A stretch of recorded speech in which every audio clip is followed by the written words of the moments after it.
Topic Thunder, it's Topic Thunder.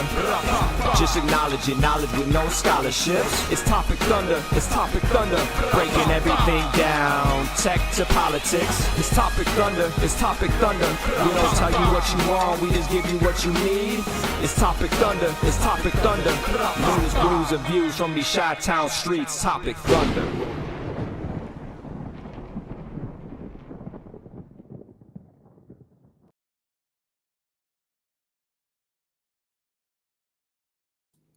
You heard the man. Ladies and gentlemen, it is Topic Thunder. Welcome in. It's Wednesday, 7 p.m. Central Standard Time, which is the only standard time. I don't know. Yeah, fuck the rest of them. Miss me with that Greenwich Standard Time stuff. Yeah, I've lived my entire life in the Central Time Zone, and I refuse to acknowledge that any other time zone exists. It's a beautiful thing. It's a weird thing. And if we weren't so obsessed with counting the moments of our lives and just enjoying them, maybe we wouldn't have them. Woo! No, it's Topic Thunder, ladies. It's not some weird nitro you never saw. My name is Brooks. That's Ben. We fashion ourselves as infotenders, and you have walked and or stumbled into the Internet Saloon. That is the world's most dangerous chat zone, the Thunderdome. We've got some VIPs with VIPPs in there, and welcome. The point of the show, folks, is to just simply have a pleasant, informed, maybe sometimes heated conversation about stuff. Speaking of that, Brooks, yes. I was driving home from work today, and I was thinking, it's Wednesday. It's where I'm about to go have a great conversation and rant with my good friend Mike Brooks. Oh. And I was thinking to myself, is it just me, or it feels like not a whole... I was wondering what we were going to talk about, because it doesn't feel like any sort of big breaking news happened in the last 7 days since we last sat across from each other via the internets and chatted. Milton was not what we all thought it might be when we left the air. Still dangerous and still not great, but it also was not as awful as it was. It was maybe projected to be. Right. And well, they dialed down on the hurricane control unit. Joe Biden just... He was like, "Oh yeah, oh no, we won't." Oh, they're on to us. They're on to us. Right? Like it's just like back off. Category 3. Yeah, we can't. Okay, we still have to have a hurricane. It just can't be that bad. So. Right. Because you're right. It was a bit of a struggle. Not that there hasn't been. Yo, Giovanni. Considering that we're just a few weeks away from the actually the important election of our lives. I mean, the second most important election of our lives. It's back-to-back presidential elections that have been like one way or the other, right? Categorically epic in terms of policy and direction of the country. And Ben, you're right. Like, this week has been not short on news, but nothing explosive. Nothing short, but short on, like you said, explosive or new stories. There's going. We're gonna catch up on a lot of stuff. I was about to say, like, full warning. We're just gonna kind of review what has transpired in the week, but there's nothing that has been like, hey, except me stepping back in time for one of my favorite independent brews. I was drinking this when they didn't even have kegs in it. They didn't even decide to put it in cans. Oh, I didn't mean to do that. Do-wop pop. I didn't realize that sharing. I thought that's the first time I ever tried that, to share the screen while the music was playing, and turns out you cannot do those two things at the same time. Okay, so hey, life is an experiment. Fuck that up. Hey, life is literally moving on. Don't worry, moving up. Welcome to Lagunitas, a little something. and it's one of the first big production IPAs that I've ever had or can remember ever having, and this is a staple of your IPA library. So if you don't know, it's as they describe, smooth sipping with a silky demeanor. It has the mouth feels. Mouth feels. Look at that! Look at that! Look at that! Look at that head form, Ben. The head. The head forming right there.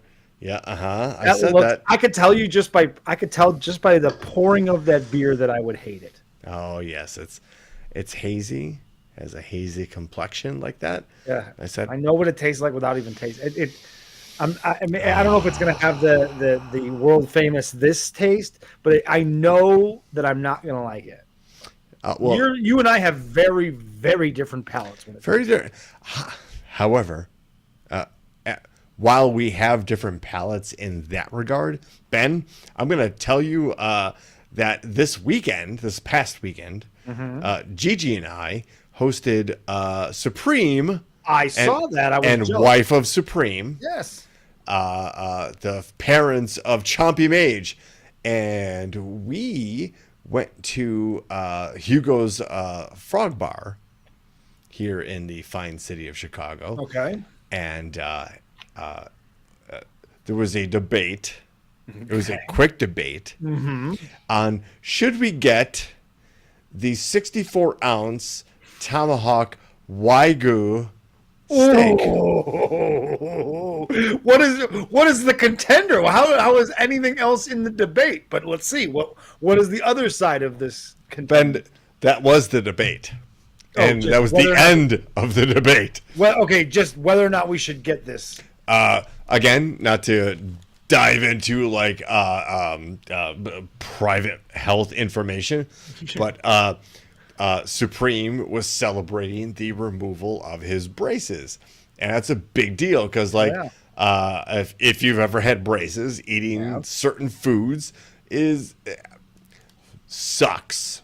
I'm with Stoney McGee here. The answer is yes. I know the ladies may have chimed in and said, "Do we really need that much meat?"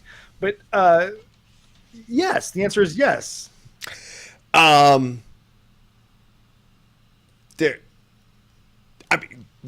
Yes. I don't mean to Steve Dahl you all and like sit there and like give you some dead air. I did. I highly doubt Steve Dahl was thinking and pondering the way I was. Right. While you are 100% correct. Like there is a debate, but there was a debate because you don't want to.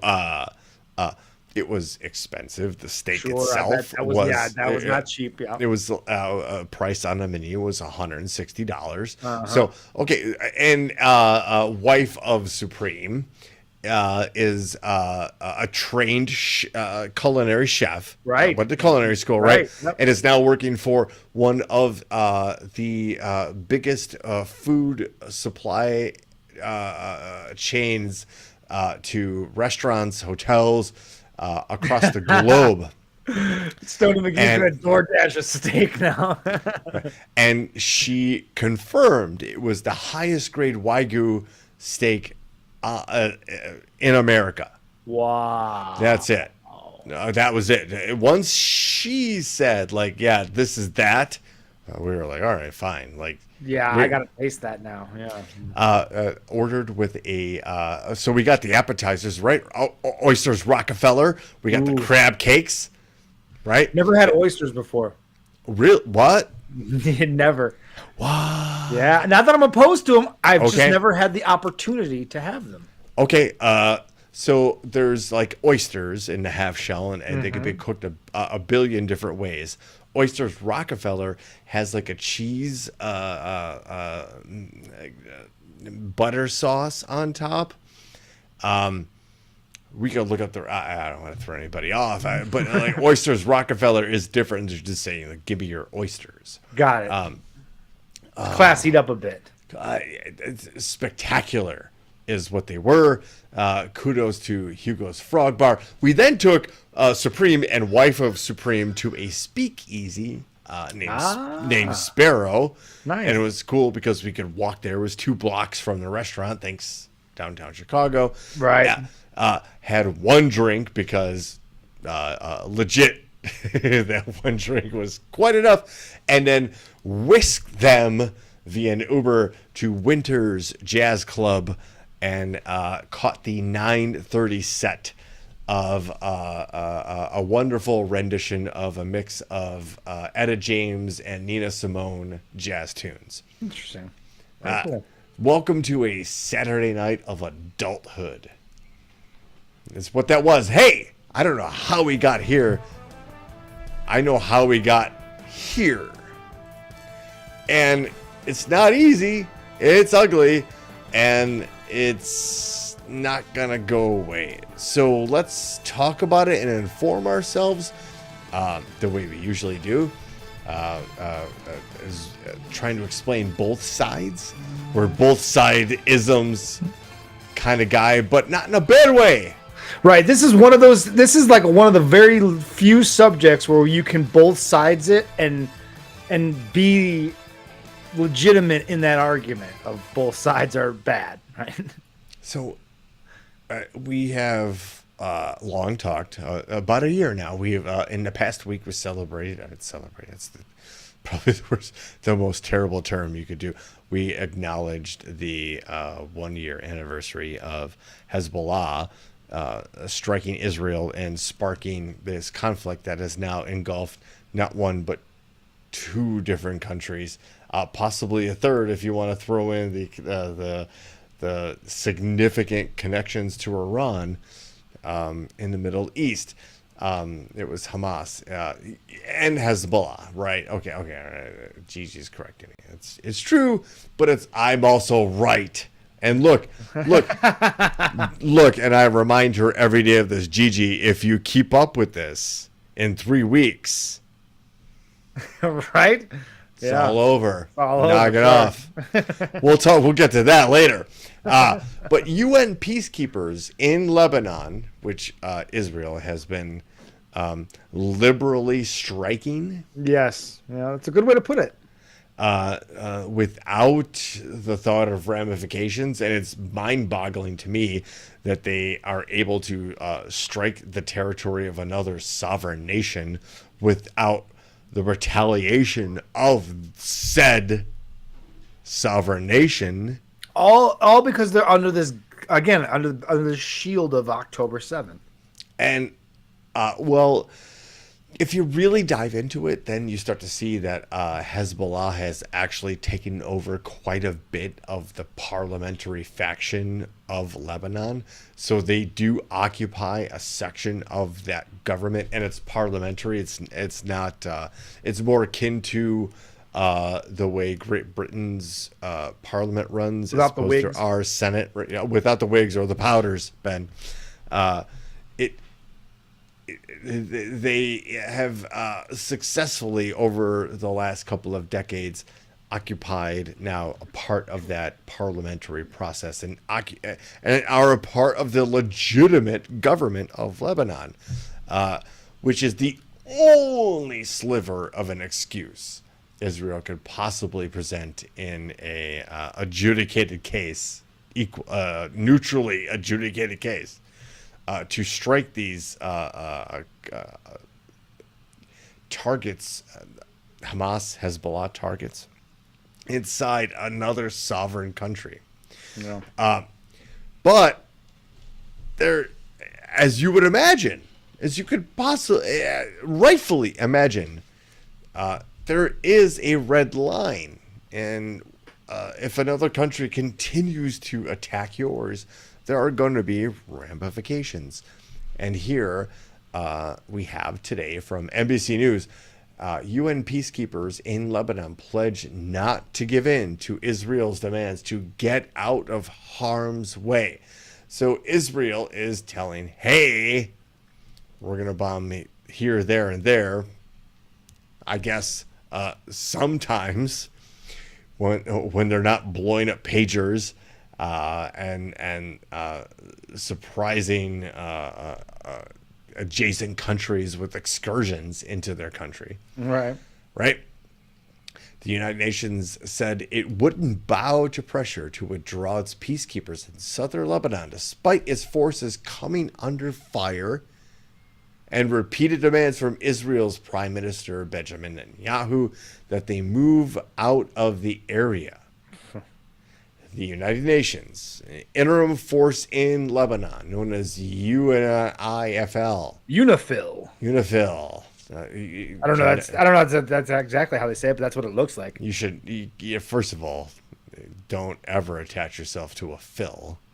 True. It will go good for Phil. It won't go good for you. It's definitely one way. Yes. Yes. Known as UNIFIL, will stay in quote all its positions, including those near the border where Israel is fighting Iran-backed Hezbollah.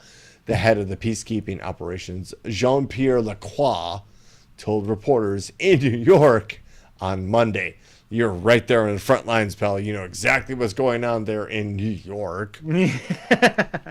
He added that the decision to keep them in place had the full backing of both the UN Security Council, which, by the way, is chaired currently by Russia.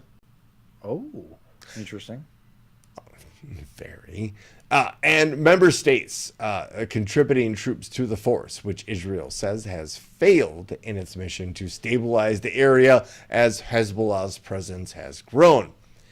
Adversaries for decades, the sides have been clashing over since the Iranian-backed group started firing rockets over a year ago in That is such a whitewashing of what happened. We'll continue. All right. But started firing rockets over a year ago in solidarity with Hamas after the Palestinian group's October 7th attack on Israel, killing 1,200 people, taking 250 people hostage, and more than 42,000 people have been killed in Gaza. At least confirmed.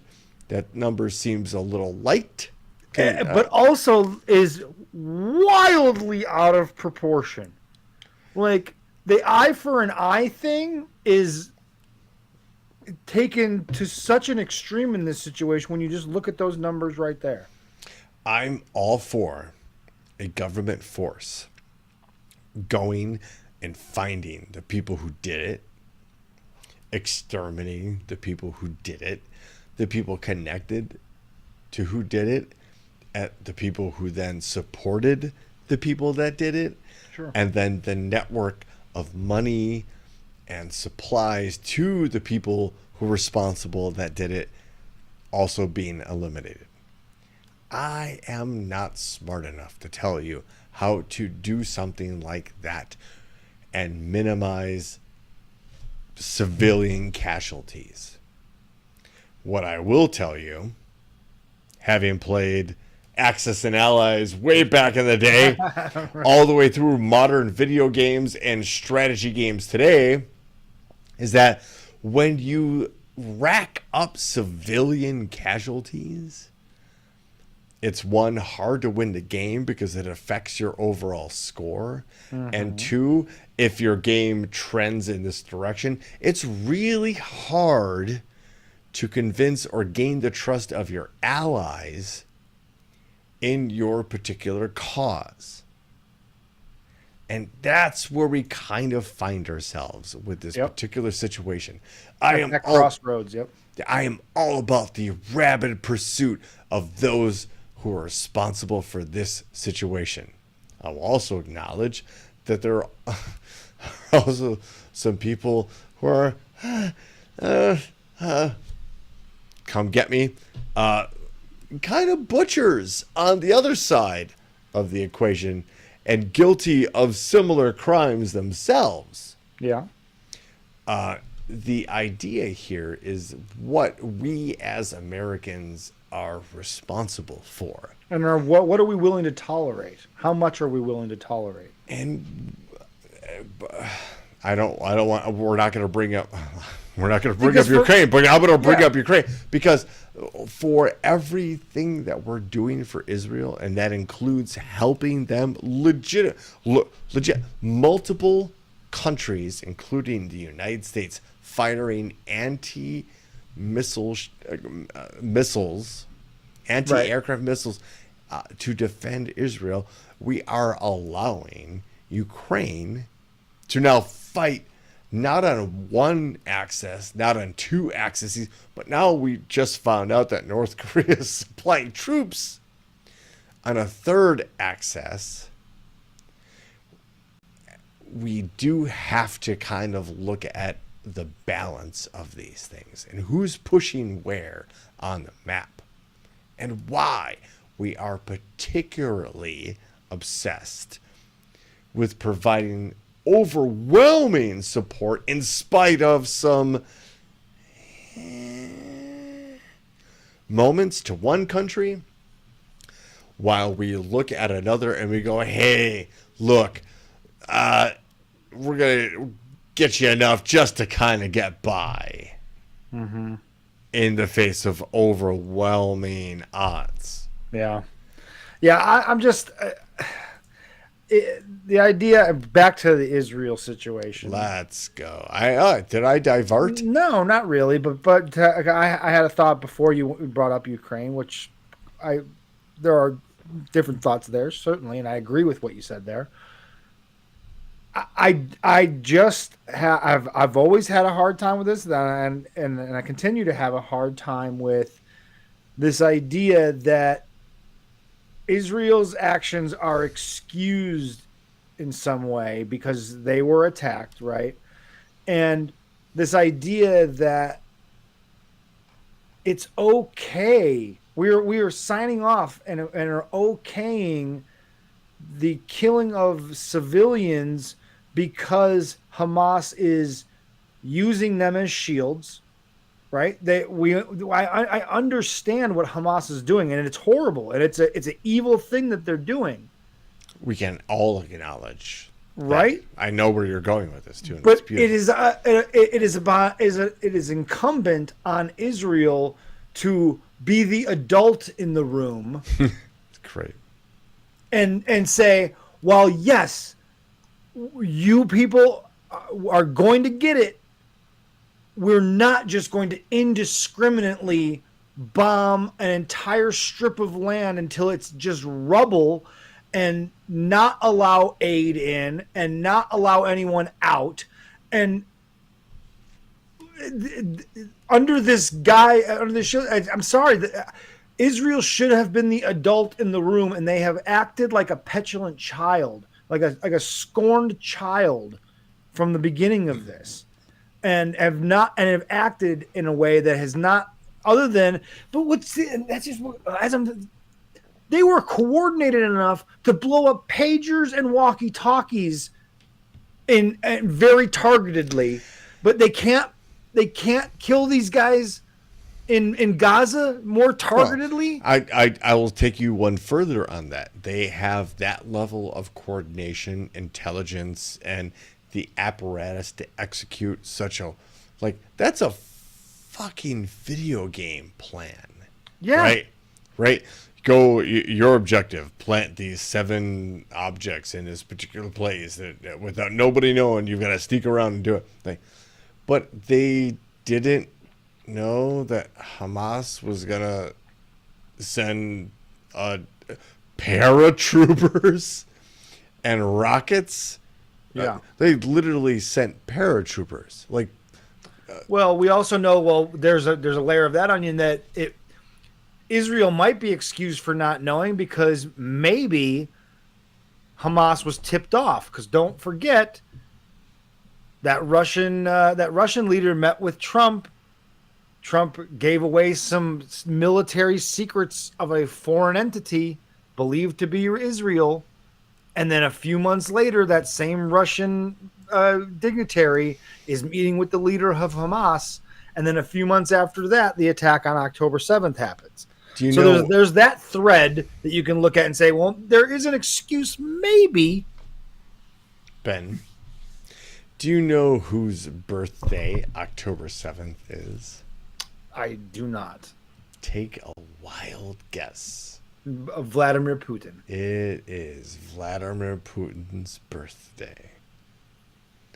Put that into your calculus. So this is something we talked about nary a year ago, probably legitimately 365 days ago. Almost. Yeah, probably. When we were discussing this particular instance, this moment in global history. October 7th means nothing on the calendar of the Jewish religion or the Muslim or Christian religion. Mm-hmm. It's just October 7th. Unless you're Vladimir Putin and it's your birthday. And then a adjacent organization, somebody that you may be supporting through a third or second party, launches an attack that, I don't know, achieves your goals globally. Yeah. Right? There's a lot going on there. We have talked endlessly about how difficult having this conversation is because it's so nuanced, and there are good guys and bad guys on both sides, and you and I are happy to call those people out for their behaviors on both sides of it. That is part of what we do here as infotenders and the world's most dangerous chat zone, the Internet Saloon called Topic Thunder. You know what we also do around here, Brooks? We help our friends out. We try so hard. And you'll see right there, we missed this. But I put it in the chat there as well. And you'll see that QR code on the screen. Help out our buddy. We talked about him last week at the top of the show. You guys know him from the world's most dangerous chat room, Joseph Michael. He needs some help, and we're asking you guys to help out. So scan that QR code, but also you can click the link in the chat and help out our buddy Joe. Please do. The GoFundMe is important. First of all, it took us over a week and almost just short of 2 weeks to hear from Joe after the effects of Hurricane Helene in the North Carolina, Tennessee region, which he kind of just moved into, unfortunately. So you're not exactly settled yourself. Oh, and here comes this torrential storm that is so powerful that it floods an area that's 2,000 feet above water levels and surface levels. We're happy he's alive, but they need funds. And basically, if you have any extra scratch, please click on that GoFundMe QR and give anything over there to Joe. I know who set this GoFundMe up. It is not something that is a scam. It is not something that will benefit anybody but the person it's supposed to benefit, and they do need it, actually. So it is important, and we do hope you kind of contribute a little bit. We've done this before with the Cajun Navy. We've done this before with the World Central Kitchen. And here it is, somebody who's actually been in the world's most dangerous chat zone before. He's been a colleague. He is a fan of the show. So if you could please help Joey out a little bit. It won't be the last time we'll put it up on the screen, but absolutely not. It's also in the chat, and you can click it anytime. Thank you, Ben, for reminding me. Because I was like, oh shit, we totally forgot. We were halfway through that story, and I was like, God damn it! It's just one of those things. All right, here we go. We talked about one of our favorite people to talk about. We talk about one of the most dangerous people in the world. We talked about this particular individual for a long time, and especially when he decided to buy Twitter, because the ramifications of that we talked about and are still feeling, because what you basically have had is somebody who grew up and still believes in an apartheid type vehicle of government. That grew up with a silver, dare I say, emerald spoon in their mouth. If you don't know, his family owned emerald mines in South Africa during a time when slave labor was absolutely not only encouraged, but was the basic business model. And somebody who's never really invented or done a goddamn thing in his life, but he don't believe his story.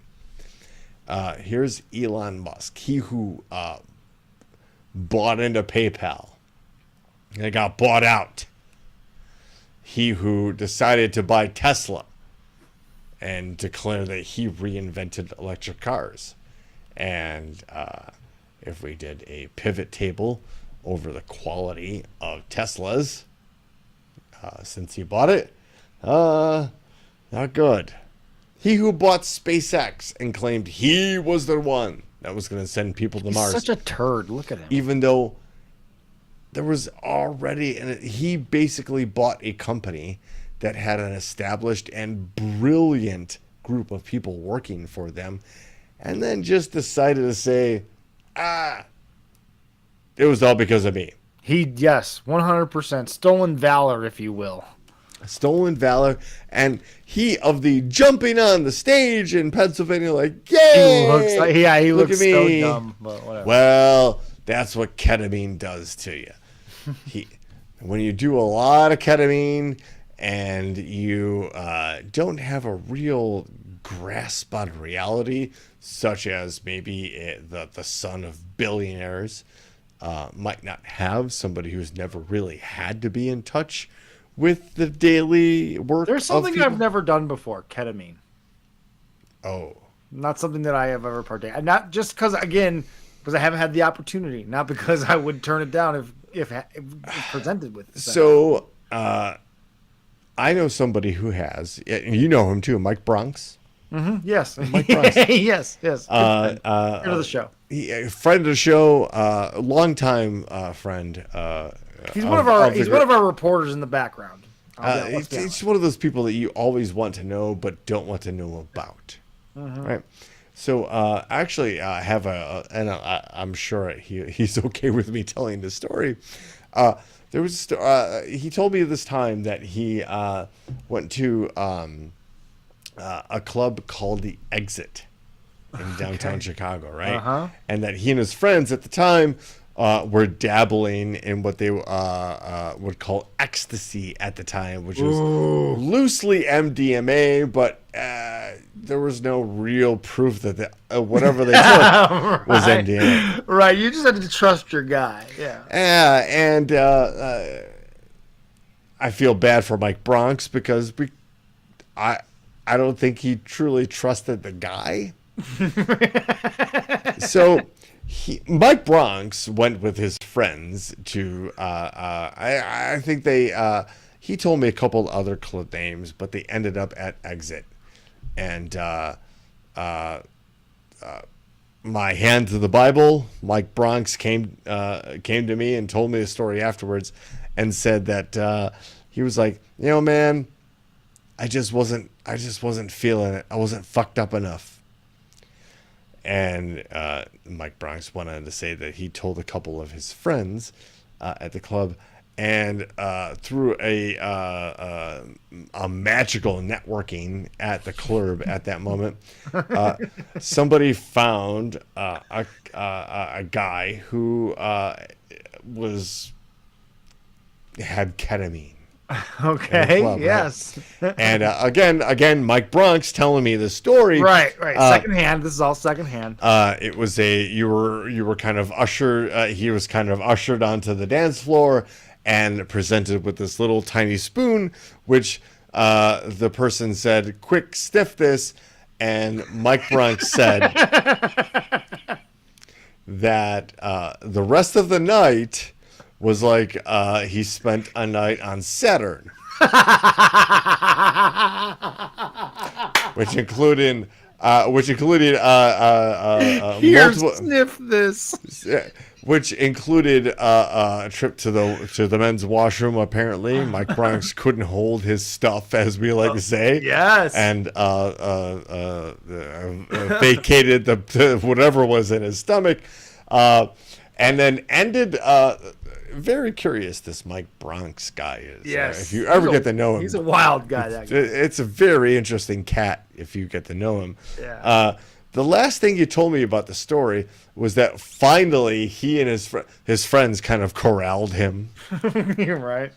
And got him in the car, and they were driving home, and he was in the passenger driver's side, and somebody had in the passenger back seat of the vehicle, with the windows down, driving, stuck their foot out the window, and the foot then appeared in the driver's side window. Again, from Mike Bronx's lips to your ears, Mike Bronx swears to this day that he hawked the biggest loogie he ever could and spit it on the shoe and foot of the person who had decided to put their. Listen, we could do an entire podcast of Mike Bronx stories. We could. We really could, folks. But ketamine, first of all, is not to be fucked with. Ketamine is basically a large animal tranquilizer. Oh, shit. And generally not meant for human consumption. No, definitely not. However, like psilocybin, Uh-huh. has actually proven to have, in the correct doses, That's true. very Yes. positive effects on the treatment of depression and other mental health issues. So while we have a good laugh at our friend Mike Bronx and the K-hole And that Elon he Musk. fallen, Yes. Elon Musk is well beyond the one-time use of ketamine and falling into the K-hole, and apparently kind of like just hangs out in the K-hole. Which He is looks not like a good. guy. That looks like a guy that hangs out in a K-hole. Right there. We have to be very clear about this, to be honest with you, where this is going, who's supporting Donald Trump in this regard, and why they are. We have to honestly look at what's going on globally. And Ben, you and I on this show have talked about the oligarchy that happens to be in Russia. Mm-hmm. And we don't talk about that lightly, although we make fun of it all the time, as we should. What we need to be very wary of here in America is the broarchy. And what I mean by that is the tech bros that have millions and billions of dollars with that kind of grew up without understanding what a true democracy is, without understanding the value of the lives that have been sacrificed and spent to give us this moment we have right now, all of the things that we're doing right now, the technology that we have right now, the things that the broarchy are like, hey, we did that, are taking responsibility for. It's all built on the shoulders of people who have come before us and people who have sacrificed so much more. Here we are at a situation where we have concrete evidence that millionaires and billionaires are trying to influence and trying to take control of our elections and our country. I'm not trying to go all Rachel Maddow on you, but it's true. There is evidence. Elon Musk is giving $75 million in a disclosed Tuesday filing to the FEC. Right, that's just what he's willing to disclose. The dude bought Twitter for $44 billion and has no problem whatsoever tanking his investment to a quarter of what he bought it for. I dare anyone out there listening to tell me that if you bought something for $44 and you saw it dropping down to $3, that you would not have gone, I'm going to get rid of this thing. Right. Anywhere along the way, you're what they call holding the bag. He just so happened to have bought the world's basic town hall. Yeah, and then made it so shitty that no one wants to be there anymore. Except right-wing extremists. And folks, I've been on Twitter since 2009, not to brag. But I've been there since almost the beginning. And at one point, Twitter was the place to go to verify information. A blue check actually meant something back in the day. Yeah. Mm-hmm. It was an easy way. Be bought and paid for. I knew about what was going on during the Fukushima meltdown at those power plants, the nuclear power plants in Fukushima, Japan, in real time. And I was DJing at the time, and I was in radiology school going, oh, shit. But that was the real-time effect. That is when I knew the power of Twitter and the ability to get verified information just by looking for it and scanning for it. So now here we have, Elon Musk, no doubt, trying to influence this particular election for a lot of reasons. He's apparently becoming the shadow president with his oligarchy. I can't stress enough. He's gonna be if Trump wins, he's gonna have a cabinet position, cabinet level position, to be able to then disable and dismantle other government agencies. Again, what could go wrong? Let's look at the track record here. Please tell me something that Elon Musk got involved with that has ever been a success. Because of him. I'm not saying something he acquired prior to, like Tesla, like SpaceX. But I'll ask you, what happened to that Boring Company, where he was going to develop a brand new way to develop and build out a new transit high-speed train system underground? That was the one company that I think he actually started from the ground. And while brilliantly named the Boring Company, none of those contracts have come to fruition. He's not met deadlines for those things and has basically fallen by the wayside. Yeah, well, and even the companies that have been quote unquote successful would not be nearly as successful if they weren't being propped up by government contracts and government subsidies. Well, he's the biggest, one of the biggest government. I think he's the biggest. I think contractor, so, the biggest contractor. Which means government subsidies. Which, if you have a problem with welfare, you should definitely have a problem with that. You should definitely have a problem with Elon Musk, because it all begins and ends right there. Kind of, sort of adjacent. Ben, we have a problem getting support to people who need it when they need it. Surprise. No surprise. One of those problems happens to be militias the total preventing information that's proliferated about FEMA. Yeah. Militias preventing the supplies and relief getting to the people who need it. What is this? Look at that. Because They believe that FEMA is evil and it's a government conspiracy. Oh my God.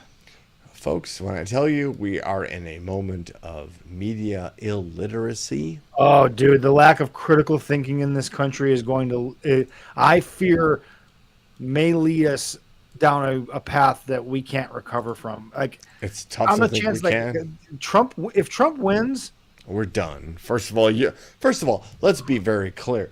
There is a very long record of you and I putting our opinions out there on social media, whether on this show or otherwise on other social media platforms. We are going to be targeted because of our views, because of what we said. I'll be very honest with you, Ben. I think we're in danger if Kamala Harris and Democrats lose this election. I honestly think you and I are in danger because of our beliefs and the way we broadcasted them. you're not wrong, and I've also thought, like, I don't know that I want to sit here and do this through 4 years of like literally like hopping on the internet every Wednesday and talking about the demise of the country that we live in for over 4 years, and just be angry at all the decisions that are made, and calling out the horrible decisions and the horrible outcomes. Well, you won't be able to because you'll be in a cell on some kind of camp somewhere. I almost hope they do us the favor, because, like, dude, I'm telling you, we may broadcast election night. I don't know. Maybe we do something like that.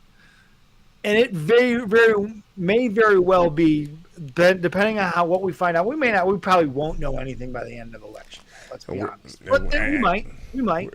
And we still won't really be assured of anything until the certification in January. True, but there's a chance that it looks pretty good that Trump is going to win. And that might be the night that I say, I'm hanging it up, folks. Like, I don't know that I could handle it anymore. I don't know that I could do anymore. Like, I think it would suck all of the fun out of doing this. Like, yes, I love ranting and raving, but, like, this is different, man. Like you say, like, shit's gonna get, like, fucking real weird and real serious and real fucking fascist real fucking quick. And dude, if they start deporting people and going door to door and knocking on doors and ripping people out of their homes with law enforcement and military, like, that, what the fuck? How do I continue to live here? I gotta get my family the fuck out of here if that's the case. And I'm not even an immigrant, but, like, I can't live in a country that's going to stand by and allow our government and support our government going door to door and ripping people out of homes and forcing them across an imaginary border that we've invented in our minds, that because we have some sort of weird ownership over this piece of land that we decided to settle on. I don't blame you for that, especially because you have a family. I'll be very blunt and honest. Like, I'm joining the resistance. Like, I'm going to do it, and I'll be that guy. Just because, like, I that's what I'm going to live for. Again, I don't have a family. I've got a wonderful girlfriend. I've got Fiona's an awesome dog. Right. But I don't have that particular family tie. I'll be out there. I'll be your John Connor. I'll be your Huckleberry. Nice. But I hope I don't have to. Yeah, for real, man. But it's close. I feel confident that Kamala Harris is going to win, but, like, well, you know what? Let's go ahead and just really quick skip ahead, because we're gonna highlight the choice, basically, that we have coming up here. What we will tell you is that Canada is set to cover the cost of contraceptive and diabetes drugs. 100%. What? How can possible. you do that? That's not. Wow, wait, what? What? Now who's the? Wait a minute. What's it gonna cost me? What? Wait, now they're gonna raise taxes. Now hold on. No. Wait a minute. Wait a minute. Is that gonna help people? Probably. Is that gonna help people who need the help? Yes. Golly, that to me seems like, the point of a civilization? Wait, and we're not done yet. From the AP, Canada's gonna expel India's top diplomat and alleges a wider diplomatic involvement in crimes. A story we covered previously on Topic Thunder, where there has been an alleged and actually then confirmed assassination attempts on Indian expats living in Canada by the Indian intelligence services. No shit. Here we have Canada going, hey, that's not cool, guys. Get out. That's pretty crazy, actually. That's pretty dope, actually, that a country so India's government was killing Indian expats in Canada. Correct. Holy shit. Not unlike, I'd say a certain Asian country poisoning the tea of expatriates with a highly radioactive element. Wow.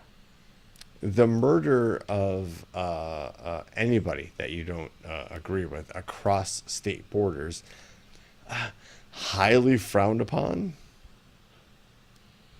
Just thinking about, like, if we lived in a perfect world, maybe send him to jail, maybe, confirm with your allies that this is what you're going to do. This is how you're going to handle the situation. Anyway, we are. Yeah, I know. I was reading the caption of this next video that we're gonna play, and Jesus, this guy might be president. We have a choice here in America in the next 3 weeks, and there's a lot, no doubt, revolving around our two basic choices. Don't miss me with the Cornel West, miss me with the Jill Stein stuff. We all know that this situation is boiling down to Donald Trump and Kamala Harris. Right. So let's take them as they are, at their word, and let's compare the two here really quick. All of these clips have happened and occurred within the last few days. This is nothing old. This is nothing edited. This is right here, put out there for you, as close to the cuff as you can get.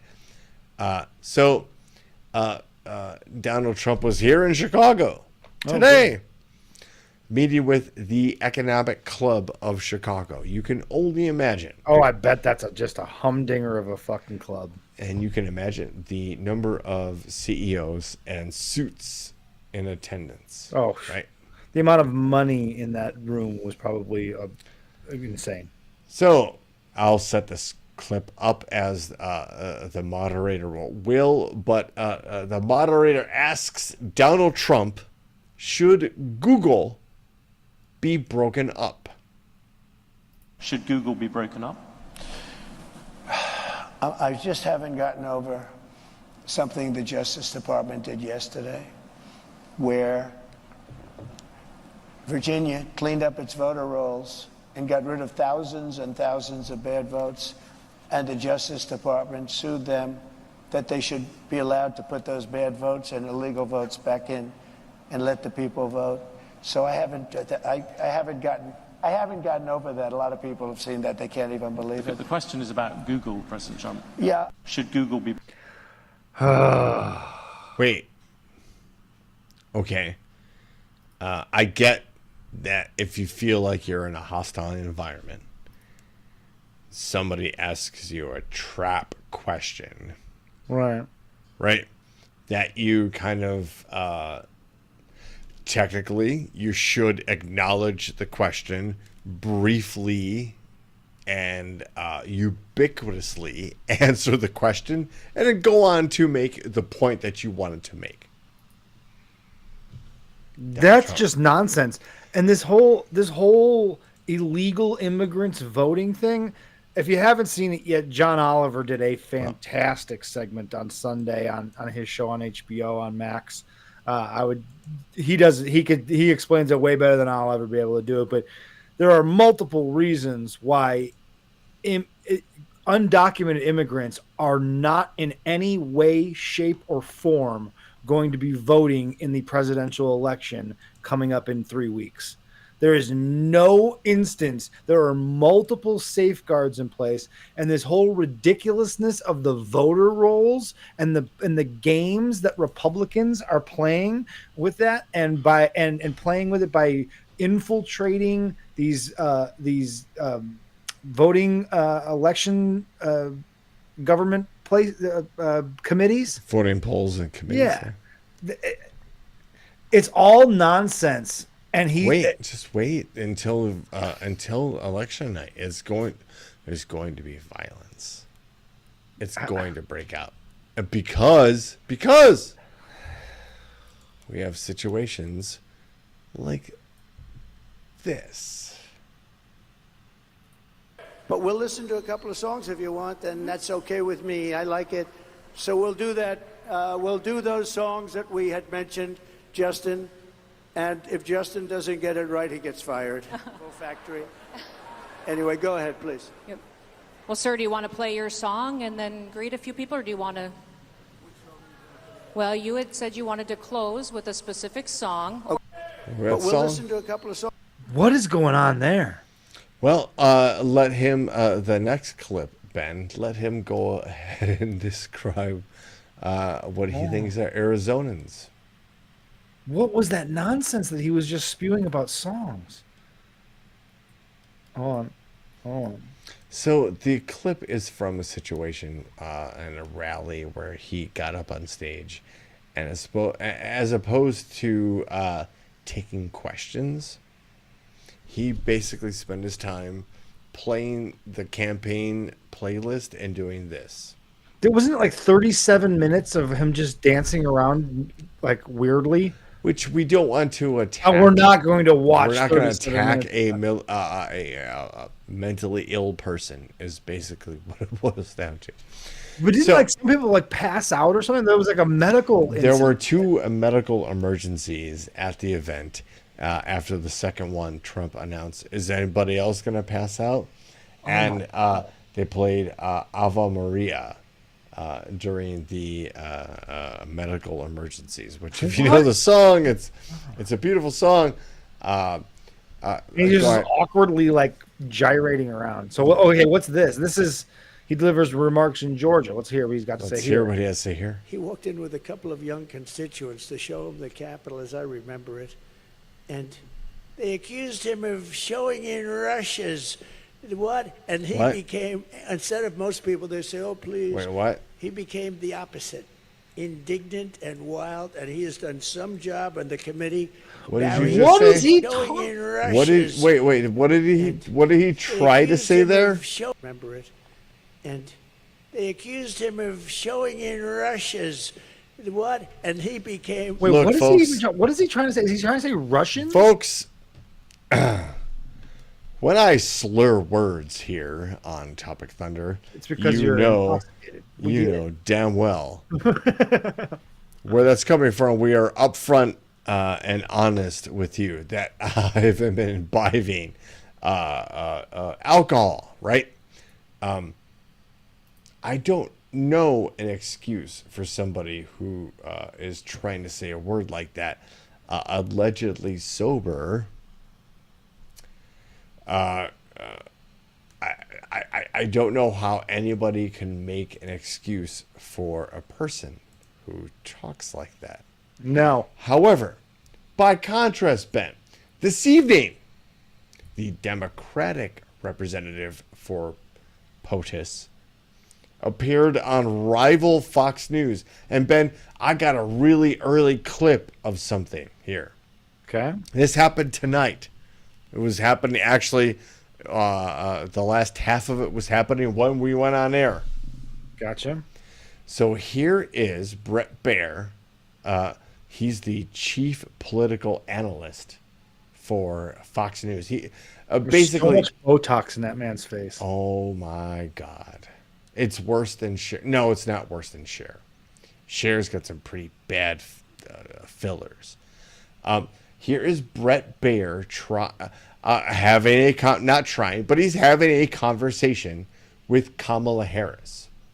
And he's, dare I say, trying to manufacture a gotcha moment. If he's as bad as you say, that half of this country is now supporting this person who could be the 47th president of the United States. Why is that happening? This is an election for president of the United States. It's not supposed to be easy. I know, but it's not supposed to be. It is not supposed to be a cakewalk for anyone. So are they misguided, the 50%? Listen, are they stupid? What is it? I would never say that about the American people. And in fact, if you listen to Donald Trump, if you watch any of his rallies, he's the one who tends to demean and belittle and diminish the American people. He's the one who talks about an enemy within, an enemy within, talking about the American people, suggesting he would turn the American military on the American people. We asked that question to the former president today. Harris Faulkner had a town hall, and this is how he responded. I heard about that. They were saying I was like threatening. I'm not threatening anybody. They're the ones doing the threatening. They do phony investigations. I've been investigated more than Alphonse Capone. He was the greatest gangster. No, it's true. No, but think of it. It's called weaponization of government. It's a terrible thing. So, Brett, I'm sorry, and with all due respect, that clip was not what he has been saying about the enemy within that he has repeated when he's speaking about the American people. That's not what you just showed. Well, he was asked about that No, that's not what you just showed. In all fairness and respect to you, that was the question that we asked him. You didn't show that, and here's the bottom line. He has repeated it many times, and you and I both know that. And you and I both know that he has talked about turning the American military on the American people. He has talked about going after people who are engaged in peaceful protest. He has talked about locking people up because they disagree with him. This is a democracy. And in a democracy, the President of the United States, in the United States of America, should be willing to be able to handle criticism without saying he'd lock people up for doing it. And this is what is at stake, which is why you have someone like the former chairman of the Joint Chiefs of Staff saying what Mark Milley has said about Donald Trump being a threat to the United States of America. He's quoted in the Bob Woodward book that way, yes. Let me ask. Jesus. Yeah, she fucking roasted him. Take your stupid face and get the fuck out of here, Brett Baer. But give her props for appearing on Fox News. For sure. And her answers were nothing short of demonstrative. The way a lot of Trump supporters acknowledge and accept their news and talking points. She was verbally and physically demonstrative. And, oh yeah, by the way, she was absolutely right in everything she said. Okay, so maybe we're going to take a step away from, maybe we're going to not. Ben, I don't know about that Northern Lights one, but here's... Okay, let him stop. No, let's do it. Let's do it because shit's weird. I've had a really weird day today, and I'm not one to believe so much in cosmology or the horoscope or any of that shit, but there's a comet crossing the planet right now that won't appear for the next 80,000 years. Jesus. So if weird shit's happening to you in your work life, I believe it. We also happen to be in the midst of the apex of solar storms, which our sun the star in which is the center of our particular solar system, is at its solar storm height, sending good. G4 and G5 storms. So Ben, when you hear these stories of like, hey, we're gonna be able to see the northern lights at a distance that like we normally don't do. Yeah, that's not a good thing. Cool, get it. It's awesome. But yes, Ben, what you just said, yeah, it's not necessarily a good thing. Because we don't know where those storms are coming. They're important. If you don't know, go back and I encourage you to Google the solar storm and how it affected Montreal.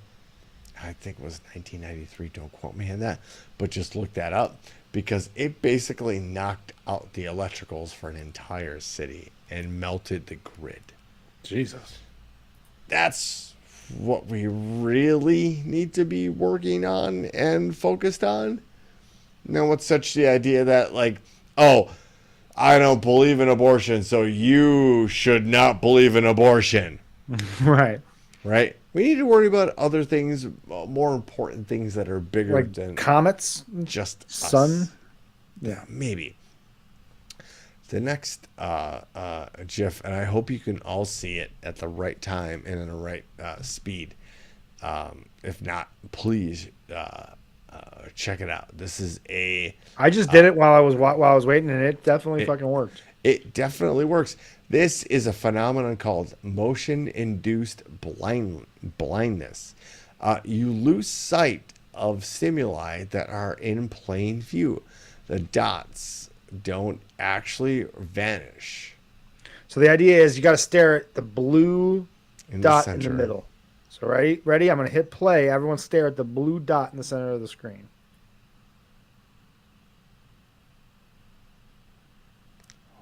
That's fucking crazy. Steve L. silence. That's weird. It's making my eyes water, actually. That's crazy. What this highlights is the how your brain processes information and how your brain can, if you're focused on something, eliminate the other things in your field of view, especially when you have a consistent pattern revolving around that particular That's item. wild. Let's take a moment here and give props to our oldest living president, the oldest living ever. Yeah, president, the only president Jimmy that ever hit 100 years old. a centenarian who just casted his vote for Kamala Harris. Nice. That Jimmy Carter, who has been in hospice for almost 2 years, unfortunately had to deal with his wife passing away while he was in hospice. It has vowed to live long enough to cast his vote for the Democratic nominee Kamala Harris. And Jimmy Carter has done just that. And looking back, he seems like he was the nerd who was kind of forced out of politics in that particular position because he was just too good of a guy. He was legitimately like, hey, I just want to help people. And they were like, what? Yeah, get the fuck out of here. This is Softy. what? Yeah, get the fuck out of here, kid. We got a globe to conquer. What are you doing here? We do have a little bit of a palate cleanse, and this was sent in from Tipton, Moscow. Don't ever, for one doubt, ever doubt the power of comic books, comic book movies, and the idea that your child's imagination is not an influence on their life. On the box, on the packaging, it said that it fits you until you're 7, and I'm 7. So it fits until you're like 9. You know what you got to do for your first task as Black Panther? You have to go up there. No, Mommy said it's not safe. Black Panther doesn't have a mommy. He's a man of his own. He lives alone. Just because I'm Black Panther, Panther? doesn't mean to go up a ladder. Why not? You're supposed to Because save the Mommy day. said it's dangerous. Save the day. The vigilante is out again on the loose. Are you talking to Tony Stark on there? I need to go save Tron. You're gonna save crime. You can't even go up a ladder. You sure about me? People call me Black Panther. Ow! He is brave. He fights in the light. He fights in the night. That person's name is Black Panther. I want to be that kid's friend. I would have been that kid if I was born 40 years later. That would have been me. And with that, ladies and gentlemen, we welcome you to the lightning round. Shaka Bra. That's my new thing, Shaka Bra. Hey, if you're new to the show, welcome into the signature segment of this program. It's the lightning round. So here we go. If you're in the world's most dangerous chat zone, we welcome you. Your vote is important. This is the ultimate exercise in democracy. I'm about to read you 3 headlines, and you are about to tell us which ones we should dive into.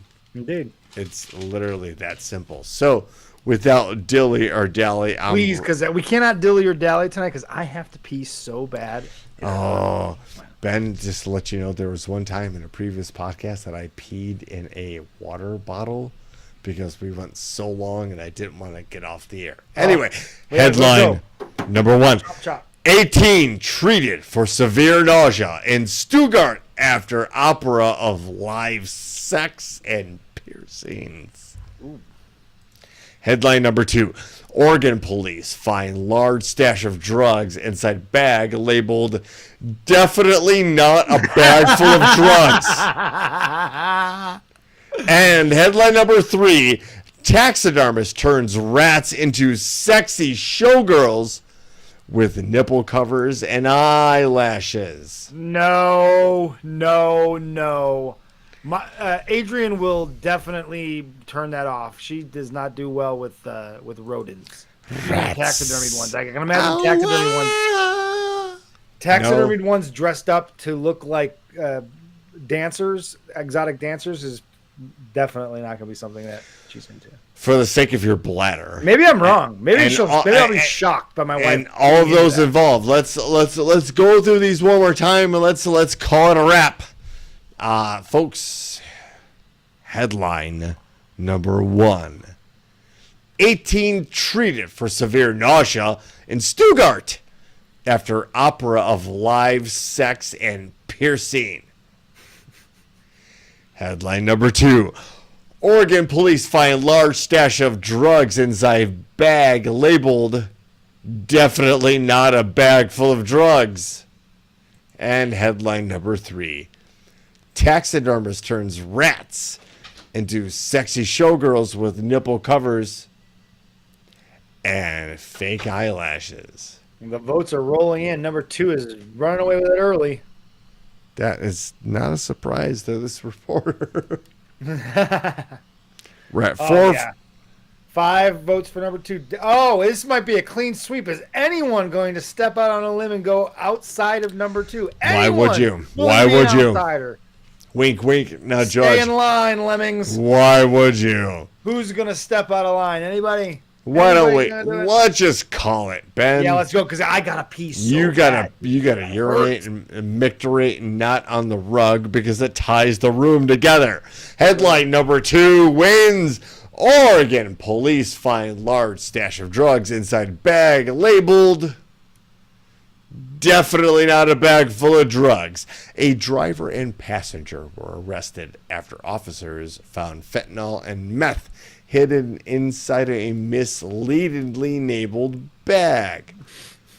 During a routine stop, Oregon police pulled over a stolen car and found a large stash of fentanyl and methamphetamines inside a bag labeled "definitely not a bag full of drugs," according to a report. The incident took place on Tuesday when officers stopped a man and woman driving a stolen vehicle in the southeast area of Portland. The traffic stop led to officers finding a bag with 10 combined grams of the two substances. Mia Rochelle Bergstromas, 37, and Reginald Lamont Reynolds, 35, were the occupants of the vehicle, along with this bag of substances. Officers also found cash, a loaded revolver, and drug scales.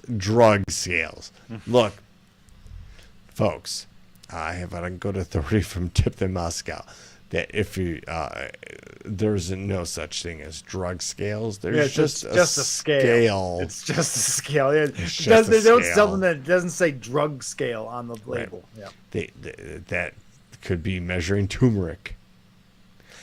Both Reynolds and Bruggenostros were apprehended and taken into custody. Reynolds faces several charges, including delivery and possession of methamphetamine. Bruggenostros was arrested on similar charges, but may not be prosecuted, according to court documents obtained by the Ryan outlet. Hansen's right. They should have had another bag that was labeled "definitely drugs." Definitely not drugs. And no, definitely drugs. Yeah. 2 bags. Try to confuse them because your first attempt didn't work.